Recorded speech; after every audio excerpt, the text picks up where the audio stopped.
Welcome to Red-tastic. Story 1. I, 45 male, have been married to my wife, 42 female, for 3 years. She has a daughter from a previous relationship, Emily, 16 female. While Emily and I have had our challenges blending our families, I've always tried to be supportive and treat her as my own. Before I met my wife, I had a beloved cat named Whiskers, who was with me for 18 years. Whiskers was more than a pet. He was my companion through many significant moments in my life, including the passing of my parents and overcoming a serious illness. When he passed away 2 years ago, I was devastated. To always have him by me, I decided to have him preserved through taxidermy. It's a personal keepsake that brings me comfort, and I keep him on a shelf in my home office. My home office is generally off limits to Emily and her friends because I don't trust them. It's where I keep important documents and personal items. Recently, while my wife and I were out for the day, Emily had a few friends over. When I returned home, I noticed that my office door was ajar, and Whiskers was missing from his shelf. I searched the house and eventually found Whiskers in Emily's room, but he was destroyed. His fur was singed and parts of him were broken off. I was absolutely heartbroken and confronted Emily about it. She admitted that she and her friends thought it would be funny to include Whiskers in a prank video for social media. They were attempting to film a funny scene involving fireworks, which they weren't supposed to have, and accidentally set him on fire. I was furious and deeply hurt. I told her that Whiskers was incredibly sentimental to me and that her actions were disrespectful and reckless. Emily wasn't even apologetic, at least for appearance sake, and said it was just some old stuffed cat, and that I was overreacting. As a consequence, I have since told Emily and my wife that I would no longer be paying for her to go to the $42,000 a year private school. She's welcome to go back to the public school she transferred from. Her mother obviously cannot afford that. I feel that Emily doesn't appreciate the opportunities she's been given and needs to understand that her actions have serious consequences.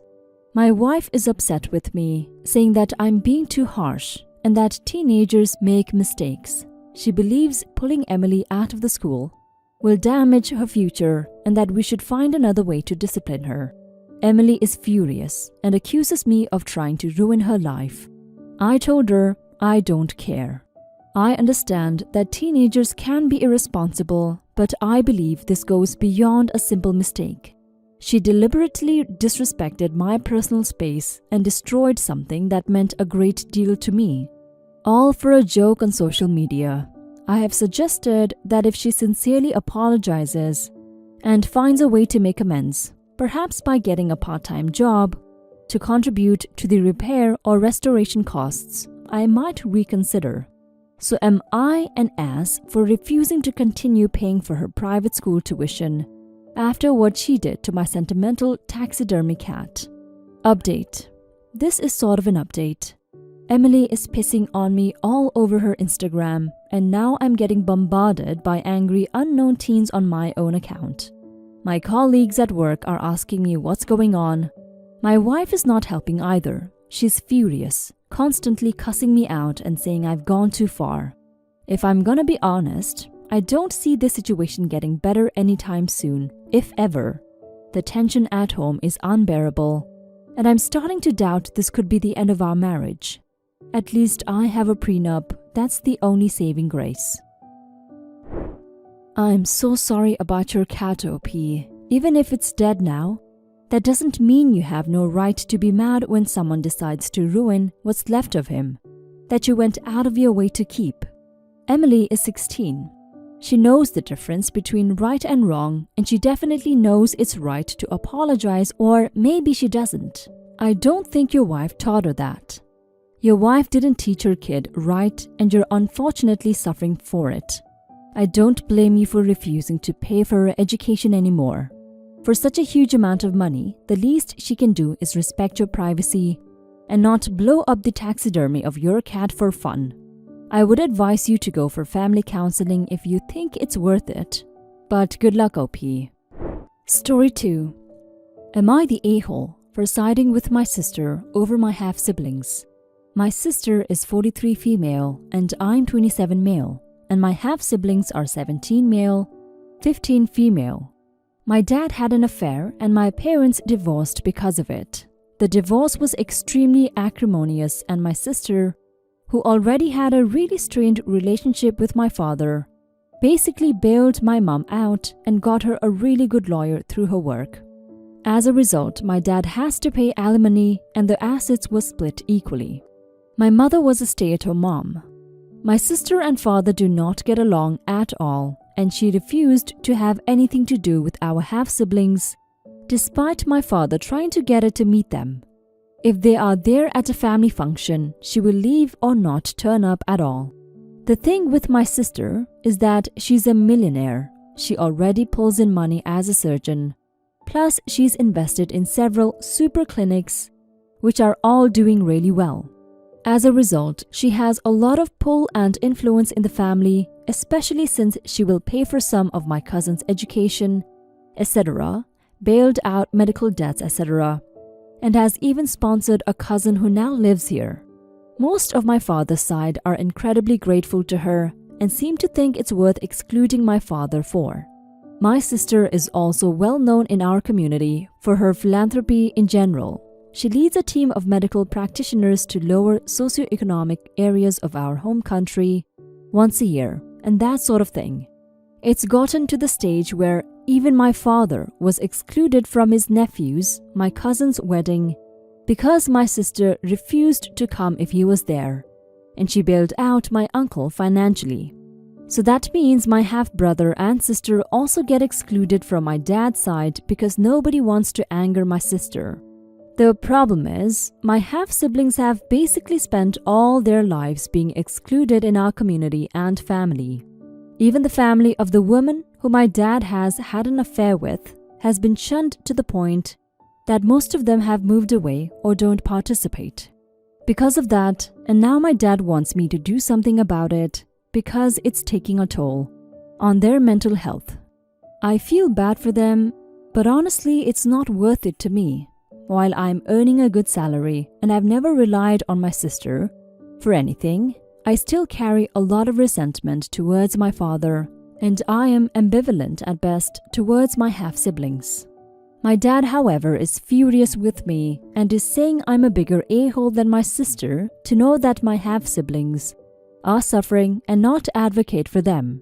I told my father he should move somewhere else than if it was so bad, but he refuses to entertain the idea. Am I the a-hole for siding with my sister? You're not the a-hole, OP. It sounds like your father is trying to guilt-trip you and make you feel bad for something that you have no hand in. Your father is an a-hole for having an affair he shouldn't have. And sadly, he has brought kids into this mess. Your half-siblings don't deserve this. But unfortunately, it is how it is. Your sister might be an a-hole in this scenario too, but then again, most people prefer to not attend the person who can offer them a lot of favors, which is your sister in this case. And like you said, your father can move if he feels this is an unhealthy environment for his kids. Instead of complaining, he's the one who decided to stay. I really hope your half-siblings can get away from this environment as soon as possible. Now for some comments. Not the a-hole. What does he even expect you to do exactly? Sure, you could speak to your sister, but she seems to know her own mind just fine. So if she wanted to forgive, she would. None of this was caused by you. It's completely absurd to blame you or try to put you in the middle of it. If he wants your sister's forgiveness, he's going to have to ask her for it. Not the a-hole. This situation sucks for your half-siblings. But this isn't your fight. This is a feud between your dad and your sister, with your half-siblings suffering backlash. Remind your dad that while you don't support your sister's behavior and feel some pity for your half-sibling, you have no intention of being involved with the feud between himself and your sister. They are adults and this is between them to solve. Not the a-hole. Your dad is guilting you doing the whole "you're worse than your sister" because he knows that at 43, his ability to influence your sister is done. She's already decided, she's iron set.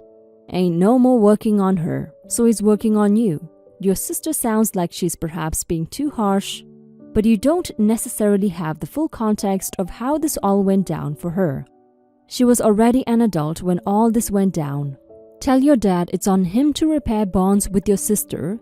That's his firstborn child, and his behavior has ruined that relationship. If he wants to fix it, it's on him to be proactive. Story 3. Am I the a-hole for leaving my mom's house after my stepsister wrecked my car? Backstory. My parents split when I was 7. I am about 90% sure my mom cheated because she found her new husband like 8 months later. My mom's new husband is nice enough and I like him, but me and his daughter didn't hit it off at all. My mom and her dad were good at stopping us from fighting too much, but we have a lot of hard feelings from the past. My dad, on the other hand, is married and his new wife has a kid. But I get on so much better with my stepbrother than my stepsister. Situation. I have a car that my dad got me for my 16th birthday. I am 17 and I like driving it. It's not a good or nice car, but I've driven up from Southern California to Northern Cali and back, and it didn't break down, so it's a pretty good car. My stepsister wanted to borrow it and I was okay with that, but she totaled the thing. I was pissed. My dad doesn't make a lot, and I chipped in for that. And when I demanded money to fix it, she said she wasn't gonna give me a dime. I went to my mom and her dad to ask for money to fix it, and they said to ask my dad to fix it because it's his car. I lost it and told them that their daughter wrecked it, so they should pay, but they weren't budging. I had enough and said exactly. Fine, then I'll go live with my dad full time. See ya. I called an Uber, but my mom did come outside and try to come back inside to talk this out, but I was too pissed to really think straight. I hopped in the Uber back to my dad's place. When I told him what happened, he said that while he's happy that I want to stay full time with him, that I should talk better to my parents, and me blowing up was wrong. I don't really think what I did was wrong, because they wouldn't pay for a wreck their daughter made. He says he will help me up with the damages to the car, so I guess there is that, but still isn't the same. This happened about a week ago and I live full-time with my dad. My mom has asked for me to come home and get back to our old system, but I told her I'm not, and I need some time before I talk to her again. My stepsister has told me to grow up and stop being a baby, and I told her to either pay me for the damages or F off. Am I the a-hole here? Now for some comments. Not the a-hole. I'm in a very similar situation, but all that aside, your stepsister needs to take responsibility for her actions. Obviously, she isn't mature enough to be trusted, and I personally think you should cut her out of your life as much as possible. I think you handled the situation perfectly, or at least the same way I would have. Not the a-hole. This behavior is unacceptable from your mom. 1. Your mom is toxic for enabling your sister, especially if she knew about the alcohol. 2. Remove her from any bank accounts you have as soon as you're 18 or transfer. Because if she is so entitled that she thinks your dad should have to pay for this, she cannot be trusted with your money. Also, don't let these fools get you worked up about the legal stuff. Their cock swinging means nothing. Not the a-hole. And I really think you should reconsider your stance of not taking her to court. Your mom, stepdad, and stepsister have all shown that they do not give two Fs about your feelings or your property. They will never pay up unless you stay firm with them. Honestly, your dad is a bit weak here too. Your stepsister was responsible for the damage and she should pay. You said family means something. They've actually shown that you mean nothing to them. Please reconsider.